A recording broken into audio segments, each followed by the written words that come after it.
Quiero saludar a José Luis Espertes, diputado nacional de Juntos por el Cambio. José Luis, un saludo muy cordial, gracias por atendernos.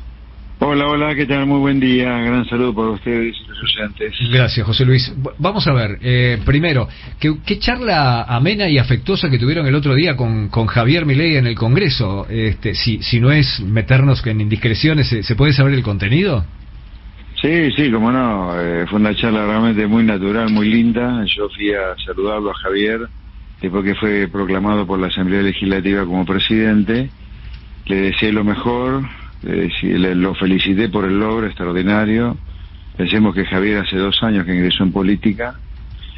Lo felicité, le deseé lo mejor por las ideas de libertad y fundamentalmente le deseé lo mejor por los argentinos, ¿no? Que están pasando muy mal, y es mi gran deseo y el de él también que la cosa empiece a mejorar. Y ahí él me respondió: bueno, gracias, profe, siempre fuiste mi maestro, mi guía. Acordate que cuando nos conocimos yo te dije varias veces que quería ser igual a vos, pero con pelo y malas palabras.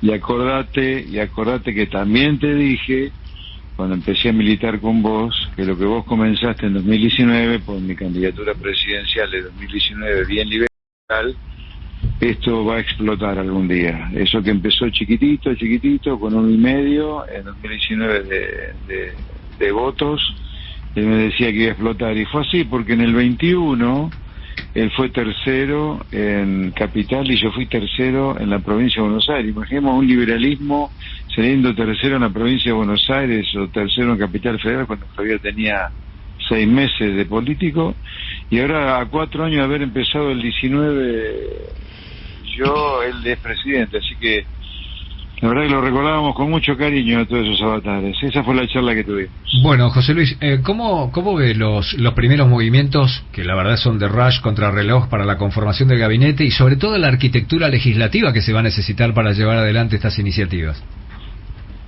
Bueno, ahí un poco me retrotrae a lo que yo propuse en su momento. Yo que imaginé que eso fue el camino diferente que tomamos con Javier en su momento.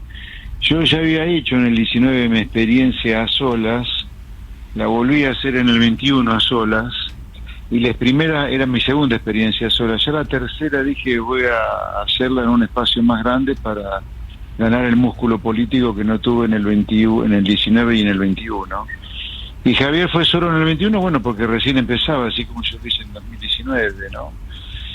Y yo propuse una PASO, bueno, sí, no se hizo en el 21, participé de una PASO en el 23 para tener el músculo político. Bueno, el músculo político que vos no ganás en una PASO, en un gran espacio, lo vas a tener que lograr ahora y en el Congreso. Así que el gran desafío del gobierno de Milei, por todas las reformas que tienen que pasar por el Congreso, algunas se podrá hacer por decreto, por el grueso, para que tenga legitimidad, va a tener que pasar por el Congreso, y hay un gran trabajo. Yo creo que ahí está el gran laburo que tiene que hacer Milei y todo su equipo, ¿no? Uh-huh. Esa perspectiva en el escenario parlamentario parece complicada no solamente por el tenor de algunas iniciativas, sino fundamentalmente por lo que pasa en cada uno de los sectores que están ocupando las mayorías parlamentarias. Juntos por el Cambio, por momentos parecería al borde de una implosión, al principio solamente con la decisión de la coalición cívica e interrogantes en la Unión Cívica Radical, pero ahora hay un tironeo allí en el PRO también que hace un poco de ruido, y ni hablar, el peronismo necesita ir hacia una transformación. Sí, es cierto todo lo que usted comenta. Yo creo que, pensando en la Cámara de Diputados, que es donde yo conozco algo, porque si bien yo soy Juntos por el Cambio, yo soy Avanza Libertad, ¿no? Yo ingresé a Juntos por el Cambio hace menos de 6 meses. Uh-huh. Mi espacio es Avanza Libertad, con el que arranqué en 2019 en mi carrera política. Así que mucho de las internas que hay adentro de los frentes que componen Juntos por el Cambio no estoy. Sí le diría de lo que puedo opinar con algún criterio, alguna propiedad, es algo que se está discutiendo en los últimos días, que es el rol de la presidencia de la Cámara de Diputados. Yo creo que se tiende a pensar, a razonar este tipo de cosas con categorías que son viejas tal vez. O sea, cuando un presidente habitualmente llegaba a la presidencia, valga la redundancia, llegaba de la mano de un partido político grande, con desarrollo territorial, con intendentes, gobernadores, legisladores, diputados. Entonces, esta suerte de regla no escrita, que es que el presidente de la Cámara de Diputados es del oficialismo y el presidente provisional del Senado también era oficialismo, bueno, era porque los presidentes llegaban con mucho músculo político, que no es el caso de Milei. Uh-huh. Entonces creo que hay que razonarlo con categorías un poco diferentes. Por ejemplo, yo la pregunta que me haría, dado el escaso músculo político de Milei en el Congreso, es ¿qué minoría le garantiza a Milei la mayor salida de leyes, no el mejor diálogo con el gobierno? Yo ahí no dudo que Juntos por el Cambio. Y creo que Cristian Ritondo es un excelente candidato para presidir la Cámara de Diputados, sin que por eso sea cogobernar ni empujar todas las leyes que manda el Ejecutivo, uh-huh, sino que el Ejecutivo nuevo, consciente de que no tiene ese músculo político, pero consciente que la minoría que se lo puede garantizar una racionalidad en la discusión política, yo creo que debería ser la presidencia de Juntos por el Cambio, de la Cámara de Diputados, ¿no?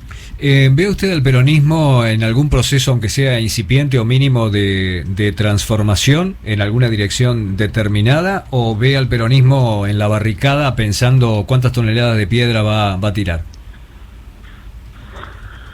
Yo lo veo cerca de una posición poco constructiva, me parece. Uh-huh. Vamos a ver. ¿Coincide con el pronóstico de esta inflación? A ver, Argentina está en esta inflación desde fines de 2011, cuando Cristina fue reelegida como presidenta. Así que Argentina tiene 12 años de esta inflación. Lo que ha dicho Milei es que con lo que se viene probablemente sigamos 2024 también en esta inflación. Pero ya estamos en esta inflación, por culpa de las bestialidades que hizo Cristina Kirchner en su segundo mandato y el delirio de la cuarentena cavernícola de Alberto Fernández, que nos mató directamente, económica y hasta espiritualmente, ¿no? Y anímicamente a los argentinos. Yo creo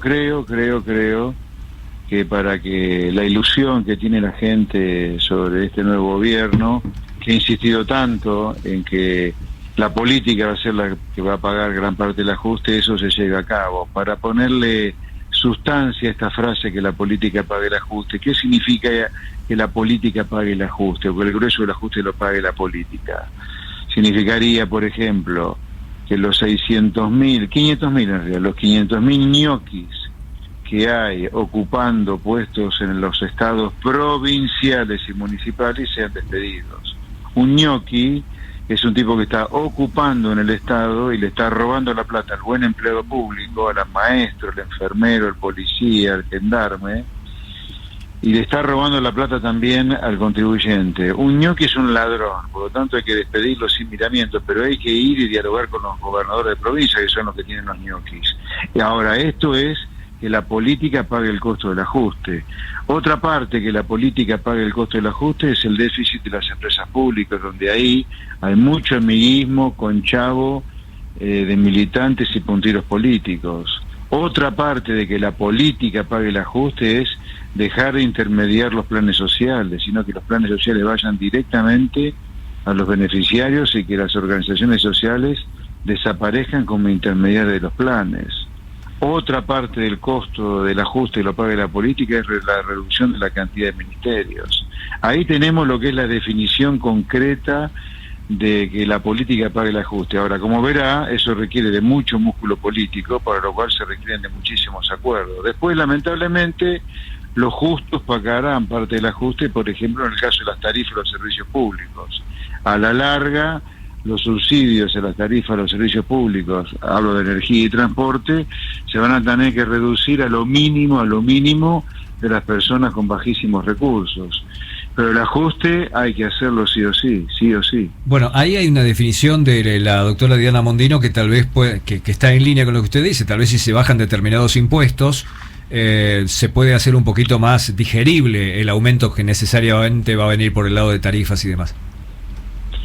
Sí, está bien, pero para bajar impuestos, siempre detrás de un impuesto hay algún gasto público. Uh-huh. Y hay que ver si ese gasto público es un gasto público necesario, innecesario, es de un puntero, es de un ñoque, es un tranza y un chanta.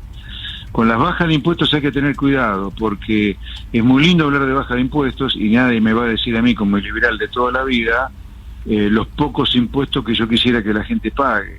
Pero en una situación fiscal tan delicada, donde se está rascando el fondo de la olla para ver si se pagan aguinaldos, no hay que andar, digamos, izando la bandera de la baja de impuestos sin pensar que gasto público vamos a bajar para que la baja de impuestos sea sostenible. Si no, nos encontramos con el problema que nos encontramos ahora con las provincias. Usted vio, las provincias están diciendo: Massa, dame plata para poder pagar los aguinaldos, porque por culpa de tu baja de ganancias y por culpa del compre sin IVA no tenemos plata para pagar los aguinaldos. Y la otra cosa es que los gobernadores, más allá de los aguinaldos, ya han hecho un pedido formal a sus bloques en el Congreso para que le compensen en el 2024, ya no los aguinaldos de ahora, la baja de ganancias y la baja de IVA por el compre sin IVA, que ha significado caída en la coparticipación federal de impuestos, con una coparticipación del impuesto al cheque, un impuesto que habría que eliminar directamente, pero los gobernadores salen con la ridiculez de pedir que un impuesto que hay que eliminarlo lo quieran coparticipar. Si coparticipamos el impuesto al cheque no lo vamos a sacar nunca. Entonces, pero esto no hay que olvidarse que viene como consecuencia de bajas de impuestos que se hicieron sin bajar el gasto público. Por tanto, no caigamos en la nueva demagogia de bajar impuestos sin pagar el costo político de bajar impuestos, que es bajar algún gasto público. José Luis, ¿descartamos la dolarización por el momento o definitivamente? ¿Cree usted que ese tema se va a retomar en algún momento?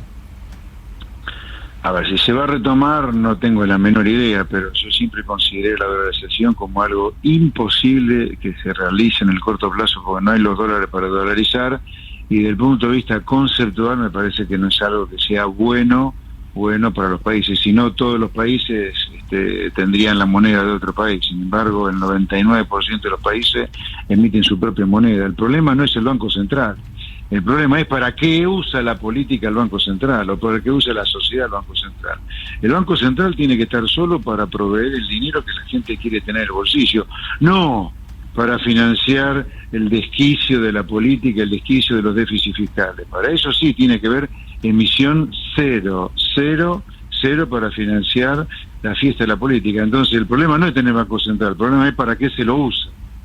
Diputado, hablando del Banco Central, no solo no fue dinamitado, sino que ya aparentemente tiene designada una persona muy cercana al ministro de Economía. ¿No era que el Banco Central tenía que ser independiente?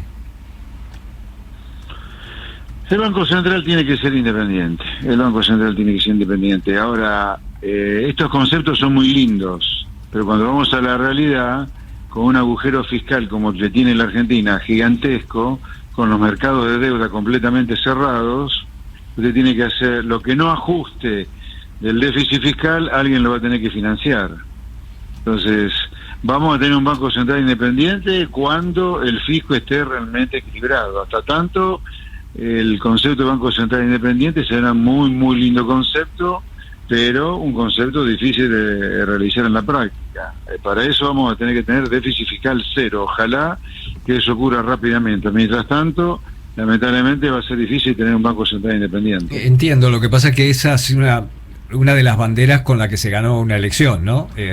Sí, la otra bandera fue la dolarización, y bueno, ahí no la tenemos. A veces en campaña se dicen cosas que después no se sostienen, pero bueno, espero que sí se sostenga. A mí me parece crítico que el nuevo gobierno sostenga que el grueso de la baja de gasto público, el ajuste, lo pague la política, con las medidas que yo le enumeré antes, que requieren de mucho músculo político, mucho. José Luis, gracias por el tiempo. Un placer, muy buen día. Un saludo muy cordial. José Luis Espert, diputado nacional de Juntos por el Cambio.